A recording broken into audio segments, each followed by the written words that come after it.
আমার online tuition friend চ্যানেলে তোমাদের সবাইকে আবারও স্বাগত জানাই। আজকে আমরা চলে এসেছি চতুর্থ শ্রেণীর চতুর্থ পাতাবাহার বইয়ের একটা গল্প, ভীষণ ভালো গল্প, আমাজনের জঙ্গলে। গল্পটি লিখেছেন কে? অমরেন্দ্র চক্রবর্তী। এই গল্পটি আজকে আমরা আলোচনা করব, আমাদের আলোচ্য বিষয় এই গল্পটি। তো চলো দেরি না করে আমরা ভিডিওটা স্টার্ট করি। এমন জঙ্গল, এমন নদী, এমন চাঁদ, এমন মানুষজন কাকারা সঙ্গে থাকলে আমার তো দেখাই হতো না। আর কোনোদিন বাড়ি ফিরতে পারবো কি না সেই ভয়ানক দুশ্চিন্তা সত্ত্বেও কি করে আমার কাকাদের কথাটা এভাবে মনে এলো জানি না। আমাদের একবারে সামনের নৌকো থেকে ভারী সুরেলা বাজনা ভেসে আসছিল। হঠাৎ থেমে যেতেই উবা জলের ওপর ঝুঁকে পড়ে বেশ খানিকটা জায়গায় সতর্ক চোখ পোলাতে লাগলো। 2-1 মিনিটের মধ্যেই কাছে দূরে সব কটা নৌকোর গান বাজনা থেমে গেল। আকাশে বিরাট চাঁদ, নিচে বিশাল নদী, আর মধ্যিখানে অদ্ভুত স্তব্ধতা। সেই স্তব্ধতার মধ্যে উবার ফিস ফিস গোলা শুনতে পেলাম, বোতো বোতো। তার বলার ভঙ্গি, চোখ মুখের ভাব আর জলের দিকে আঙুল দেখানো থেকে বুঝলাম উবা বলতে চাইছে বোতোকে দেখা যাচ্ছে।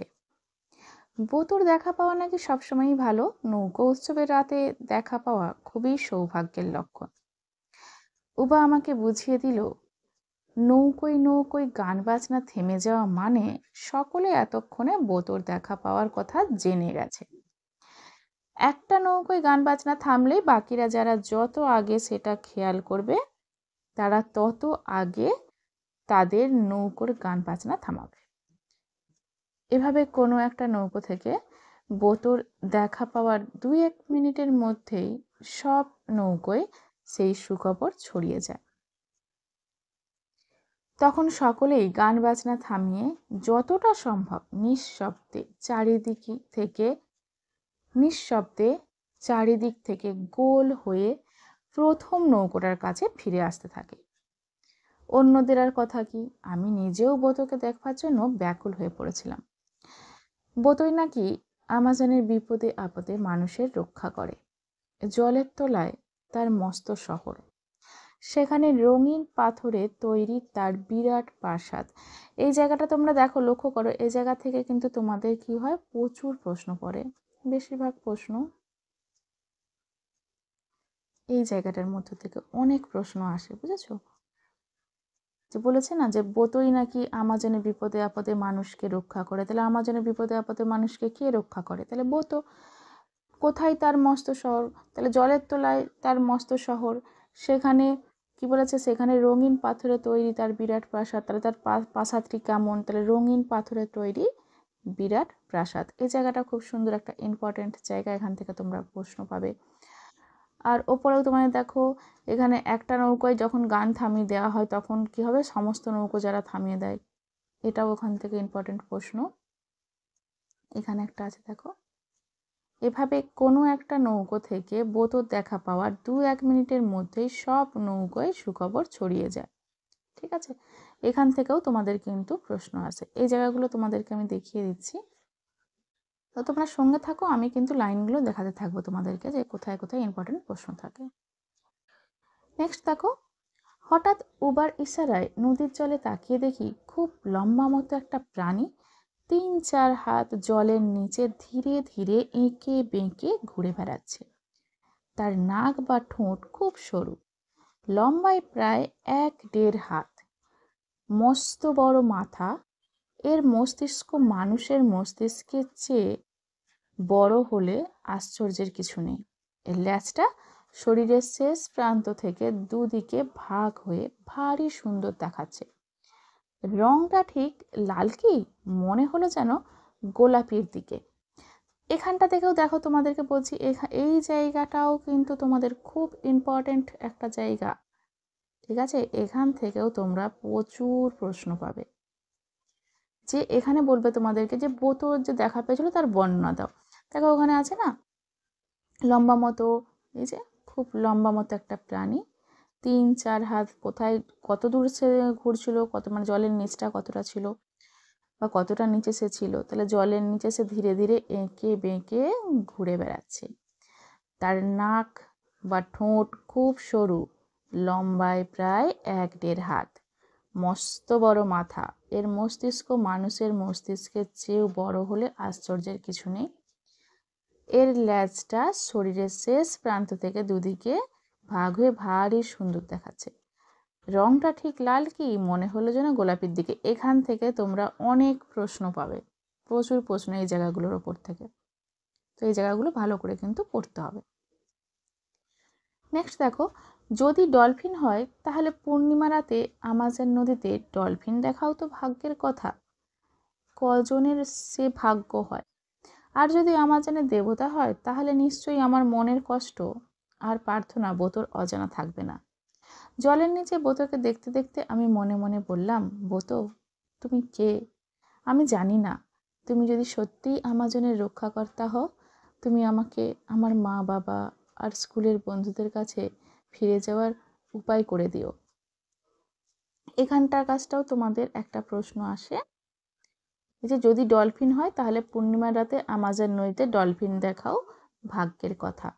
তাহলে কখন আমাজন নদীতে ডলফিন দেখা ভাগ্যের কথা?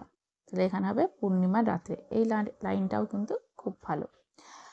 আর বোতোর কাছে কি প্রার্থনা করেছিল দেখো না, তুমি আমাকে কি বলেছো, তুমি যদি সত্যিই আমাদের রক্ষাকর্তা হও, তুমি আমাকে আমার মা বাবা স্কুলের বন্ধুদের কাছে ফিরে যাওয়ার উপায় করে দিও। এই জায়গাগুলোও কিন্তু খুব ইম্পর্টেন্ট জায়গা। একটা ভারী আশ্চর্য ব্যাপার, চারিদিক থেকে কতগুলো নৌকো একবারে কাছে এসে ঘিরে ধরেছে। তবু বোতোর কোনো রাগ ভয় বিরক্তি নেই। সে আপন মনে আনন্দে মশগুল হয়ে খুব ধীরে ধীরে জলের মাত্র 3-4 হাত নিচে ঘুরে বেড়াচ্ছে। কখনো কখনো জলের উপরেও উঠে আসছে। সব সময় আনন্দে বিভোর। মনে হয় সে যেন তার মনের ভেতরে সুরে তালে ছন্দে লয়ে নেচে বেড়াচ্ছে। তাহলে বোতো কিভাবে ঘুরে বেড়াচ্ছিল এখানটা কাজটাও তোমরা ভালো করে কিন্তু পড়ো। জঙ্গলে ঘুরতে ঘুরতে উবা এক একদিন হঠাৎই হাঁটু গেড়ে মাটিতে বসে পড়ে। তাহলে এখান থেকে শূন্যস্থান পূরণ পেতে পারো তোমরা। জঙ্গলে ঘুরতে ঘুরতে উবা এক একদিন কি করে, হঠাৎই হাঁটু গেড়ে মাটিতে বসে পড়ে। তারপর আমাকেও বসতে বলে। তার গভীর চোখ দুটি আমার দু চোখের ওপর মেলে রেখে অনেকক্ষণ ধরে কি দেখে সেই জানে। মাঝে মাঝে মনে হয় যেন আমার চোখের মধ্যে দিয়ে বহু দূরের কিছু সে দেখছে বা দেখবার চেষ্টা করছে। বেশ কিছুদিন এরকম হওয়ার পর একদিন সকালে উবা একইভাবে হাঁটু গেড়ে বসে আমার চোখে চোখ রেখে মাটির ওপর তার কাঠকুটোর ছবি তৈরি করতে লাগলো। ছবি দেখে আমি বুঝলাম উবা আমার চোখের দৃষ্টি দেখে বুঝতে চায় আমি কে। এটা খুব ইম্পর্ট্যান্ট প্রশ্ন, এখানটা লাইনটা খুব পরে পরীক্ষাতে। উবা আমার চোখের দৃষ্টি দেখে বুঝতে চায় আমি কে। কথাটা কে বলেছিল? লেখক বলেছিল। ঠিক আছে, জানতে চায় আমি কোথা থেকে এসেছি, কোন পৃথিবীর মানুষ আমি, সেই পৃথিবীটা কি রকম। তো ছবি দেখে আমি বুঝলাম উবা আমার চোখের দৃষ্টি দেখে বুঝতে চায় আমি কে, জানতে চাই আমি কোথা থেকে এসেছি, কোন পৃথিবীর মানুষ আমি, সেই পৃথিবীটা কি রকম। এই প্রশ্নের উত্তর আমি কিভাবে বোঝাবো জানি না। ভাবলাম যে কলকাতায় আমরা থাকি, সেই কলকাতার কথাই ওকে বলি। শেষ পর্যন্ত অনেক ভেবেচিন্তে বেশ বড় দেখে একটা জায়গা পরিষ্কার করে খুব মন দিয়ে সেখানে একটা ছবি এঁকে যতটা পারি আমার কথা, আমার বাবা মায়ের কথা, বন্ধুদের কথা, স্কুলের কথা, কলকাতা শহরের কথা, শহর ভরা ঘর বাড়ি, গাড়ি ঘোড়া, দোকান বাজার, লোকজনের কথা বোঝালাম। কলকাতা নামটাও তাকে বার কতেক শুনিয়েছি। উবা ওই মস্ত বড় ছবির ওপর ঝুঁকে পড়ে অনেকক্ষণ ধরে ঘাড় ঘুরিয়ে ঘুরিয়ে পুরো ছবিটা দেখেই আবার তার কাঠকুটো সাজাতে লাগলো। এই কাঠকুটো দিয়ে ছবি আঁকায় উবা ভারী ওস্তাদ। এই লাইনটাও কিন্তু পরীক্ষা পড়ে, ভীষণ প্রশ্ন পড়ে এই জায়গাটা। এক পলক চোখ বুলিয়েই তার বলবার কথাটা আমি বুঝে নিলাম। উবার মুখে কলকাতা কথাটা শুনে আমার এত আনন্দ হলো যে কি বলবো। দুই ঠোঁট গোল করে জিভ নেড়ে অদ্ভুতভাবে শব্দটা উচ্চারণ করে আর ছবি দেখিয়ে ও বলল, কলকাতায় জঙ্গল নেই, পাখি নেই, প্রজাপতি নেই, বড় বড় নদী নেই, তুমি সেখানে থাকো কি করে? ও তো শুধু বালির দেশ। এখান থেকেও তোমরা এই জায়গাটা খুব ভালো করে পড়ো, এখান থেকেও কিন্তু তোমাদের প্রশ্ন আসে এই পুরো জায়গাটা।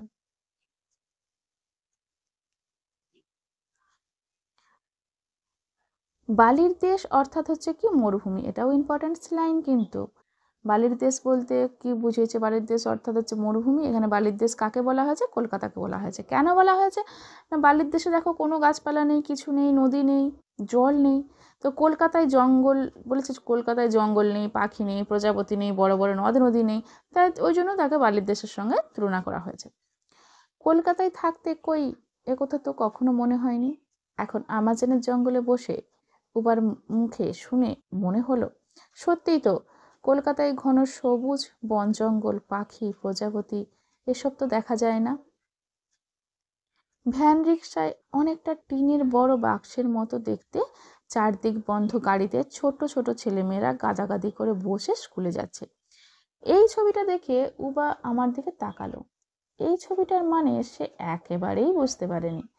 টিনের দেওয়ালে ছোট ছোট জানলার ফাঁক দিয়ে কেউ কেউ তার কচি মুখ তুলে বাইরেটা দেখতে দেখতে চলেছে। উবা সেই মুখের ওপর অনেকক্ষণ ঝুঁকে রইল, তারপর মুখ তুলে আমার কাছে এই ছবিটার মানে জানতে চাইল। আমাজনের জঙ্গলে স্কুল কি করে বোঝাবো? আরও কয়েকটি ছবি এঁকে যতটা সম্ভব স্কুলের বিষয়ে বললাম। উবা বেশ খানিকক্ষণ আমার চোখে চোখ রেখে চুপ করে বসে বসে ভাবল।